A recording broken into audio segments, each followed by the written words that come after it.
Okay, so let me get a little bit of clarification here on some things. So you said that the lawsuit was filed this morning. Who have you filed against? This is a defamation lawsuit. Our plaintiff is Dr. Wolfgang Wodak. I don't know if you've heard about him. He's the person who more or less single-handedly stepped in 12 years ago when something very similar to what's happening now was about to happen, namely the swine flu. He's the one who was then in a position of political power. He was a member of the German parliament, and he was also a member of the Council of Europe. And he managed back then to stop things from getting any worse, even though it had gotten pretty bad at the time that he stepped in, because they were already vaccinating people with a hastily invented vaccine, which eventually did a lot of damage to, I think, 700 children here in Europe. They're now permanently disabled, suffering from narcolepsy. But he's the one who stopped this.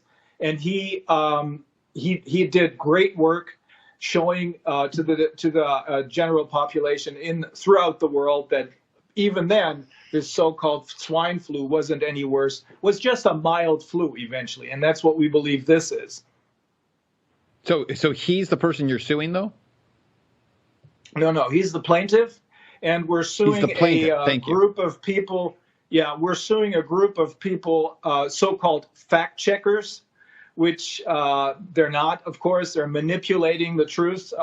They're being hired by the corporations that Bobby Kennedy just spoke about, by YouTube, Facebook, and Twitter. Mm-hmm. Exactly. And we're suing them because, and this is clad in a defamation lawsuit. I'm doing this for reasons of burden of proof.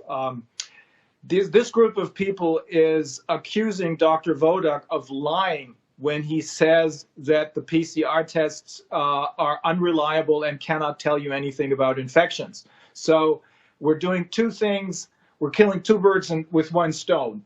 On the one hand, we're protecting Dr. Wodak, who is back in the picture now, and who's visible now for the general public, because, as I said, he's the one who did a great job 12 years ago, unmasking, so to speak, the swine flu.